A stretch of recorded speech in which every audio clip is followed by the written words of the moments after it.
du kan bare starte med at spørge hende. Yeah. Thank you. So, if you can say your name and which organization you're from, and why you are in this work and what you're doing.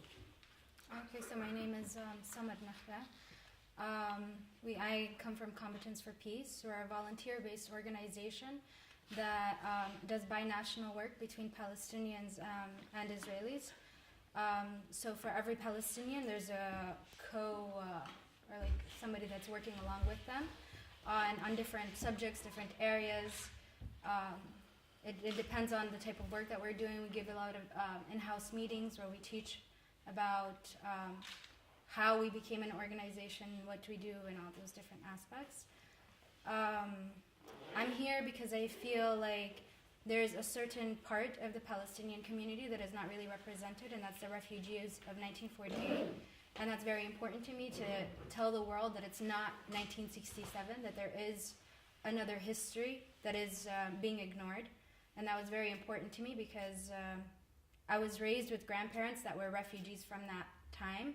And for them, they felt, especially after 2002 and after the first Intifada and all the Oslo Accords and all the different negotiations and all the things that happened, they always felt like 1948 was completely ignored and the right of return was never spoken of. It was also important to me to be in the organization to kind of represent that as well, because in the organization they only spoke of the two-state solution in 1967. I've told Rami this before, it was very, very difficult for me to kind of be in an organization where I had an Israeli counterpart, because accepting the person as an individual and no longer seeing them as the enemy or no longer seeing them as the military occupier was an aspect that I'm still kind of going through, and it's still part of the mentality that I'm trying to break a little bit. And how is that a struggle for you? How is it a struggle? How does it come out, or how? Okay, so when I came to Palestine, I was older. I was 18. I lived in Colombia and I lived in the States. So I know what it was like to live in a place where there wasn't an occupation. And I know what it was like to have a childhood that didn't have violence in it, necessarily in that form. I mean, there was always violence, but it was in a different form. It wasn't so in your face rigid. It was more of society and the problems that we have in society. So when I moved, I was older and I was a little more aware, and I understood that there is another life, that this is not the right way to live. And I felt like when I went to Palestine and I lived there and I've been there for so many years now, it hits me still, because going through a checkpoint, it's very degrading, but a lot of the Palestinians have already gotten used to it. So this is just the way of life. Trying to leave Palestine, it's very difficult. It's become a way of life. It's kind of like a thing that you do as part of your life, and you don't really question it anymore. Obviously, you question the occupation, but you're kind of put in a situation where you're just, this is what life is. And so me accepting to sit with an Israeli, which I feel like kind of imposed a certain way of life on me, was kind of like breaking the ideals or the morals that I was raised with, that they're the enemy and you should never speak to them because they're the ones that are putting you in these situations. So psychologically, I feel like I'm still at that stage where I know that he's a human being and I know that he's a good person, but he's still the Israeli that is imposing all these things on me. So it's still kind of like a conflict within myself, and I understand that in order to find a solution, because I know the solution is not to take all Israelis out or to have a huge war. This is not a solution, obviously. But logic and feelings are sometimes two different things. And so this is where I'm trying to make something in my feelings logical. So I know it's not very understood, but this is kind of like the point where I'm at, where I'm trying to break that. And what makes you hopeful in your work? What makes me hopeful is that I find Israelis that understand that the occupation is wrong. Because I've also found Israelis that find that the occupation is not really an occupation and that the actual occupation is the Palestinians being in their land. So for me, meeting somebody that understands that it's wrong and that is actually fighting with me in order to say that it's wrong is what kind of gives me hope. It pushes me more not accept, but to find the logic in what I'm doing. Thank you. Shukran. So, will you say your name and where you're from and why you're doing this? Okay, my name is Rami Ben-Ari. I'm from Israel, and I'm a peace activist for almost 20 years. What made me go through the transformation of becoming from a passive peace activist to a very active is I think that the seeds had been sown when I was in the army. I was in an elite combat unit in Lebanon, and it was back on the 80s, and we were stationed in a house in a refugee camp called Rashidia, near Tzor, and we were stationed in a house. There were a couple of old men and women, and I noticed that the old man was something like 85, I think. He had a necklace with a rusted key over his neck. And one of my friends, my soldier's friends, who spoke Arabic, asked him, what is the key? So he told, this is the key of the house I was born in Jaffa.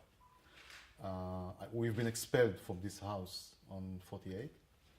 And I know that I'll never get a chance to see my house again, but I'll keep on wearing this key on my neck until my last day.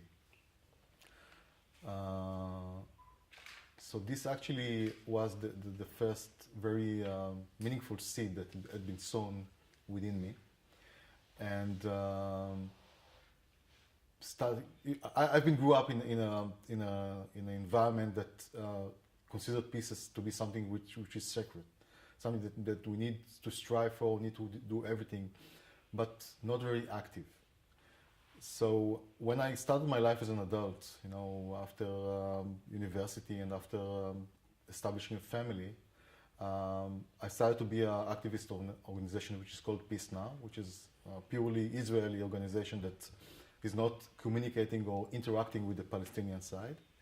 And after several years, I realized that it's not enough, and that I wouldn't want to take a part of a society that is responsible for occupation, which is responsible for imposing a military regime on other people, which are entitled to have all the civil rights and the national rights, and that I should do everything that I can to seek for a solution. And when I found out about this organization, the movement, Combatants for Peace, it took me a while to understand that this is the way that I want to act, because one of the most important events is the Yearly Memorial Day.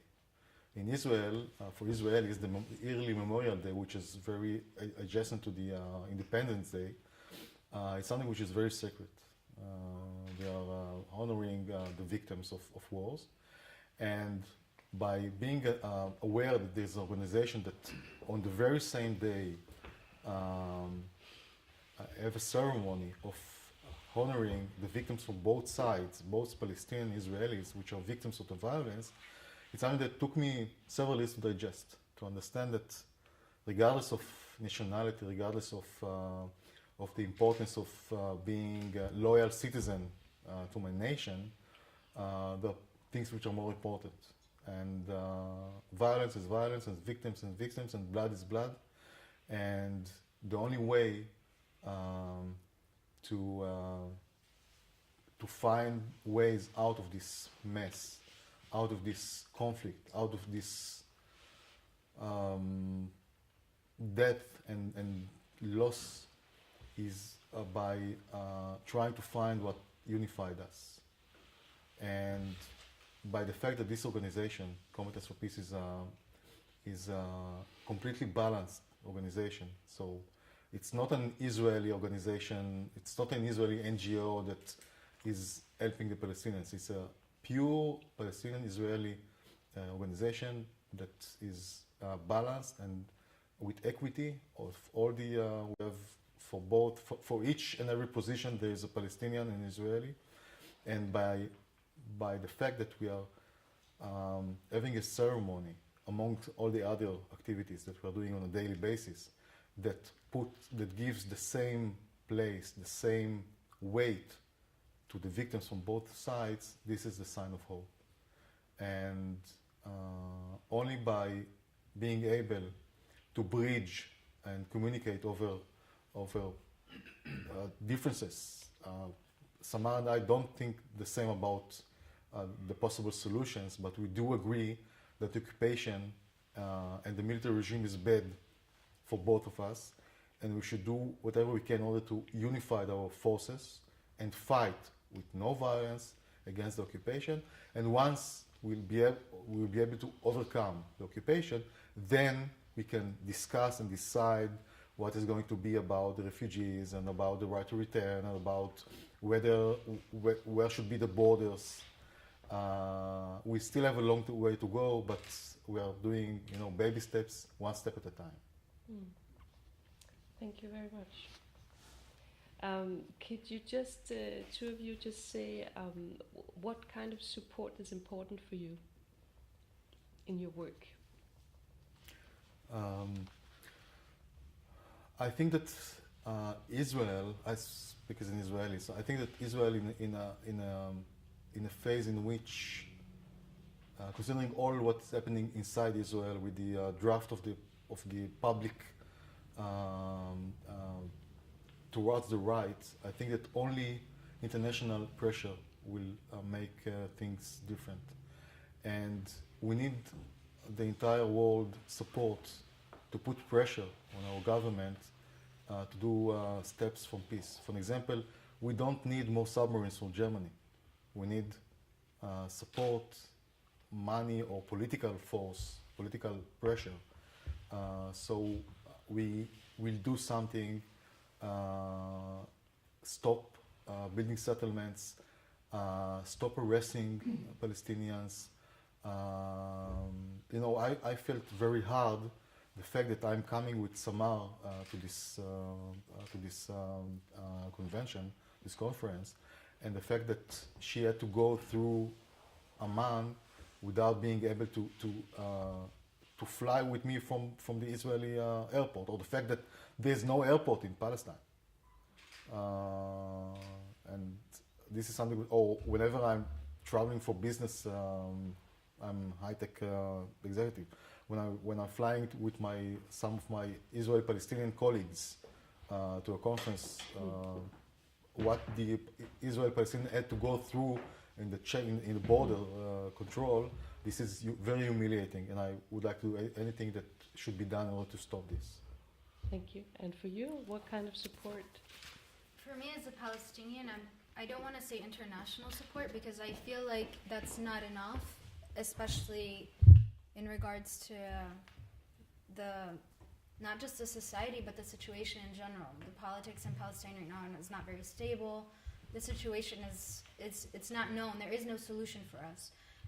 Israel is a state. It has a certain order and organization. It's not like that. It's very vague. Everything is always vague. There's no true understanding of where the situation is going to go, if it's going to go towards a more violent way, as we saw in the Gaza wars. Is it going to go where we're finding more of a stable ground? It's always an unknown. So what kind of support would you like? I think the type of support that I'm looking for is something that's more rooted in the Palestinian community. So it could be international in the way that they could help with the development projects, but I also feel like it has to be educational. It has to be inner growth in order for there to be some kind of progress instead of regress. Because I feel like there's always this state of progression, but there's more regression than there is progression in all the matters, in violence, in the wars, and in the arrests that are happening, and the houses that are being demolished.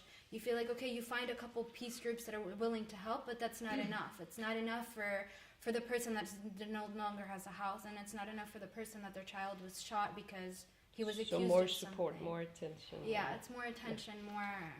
Okay. And it's giving an understanding of what Palestinian society is without giving it some objectified view of what they want it to be. I think this is very important. Thank you very much. And so we will have Mustafa now. Yeah. Okay.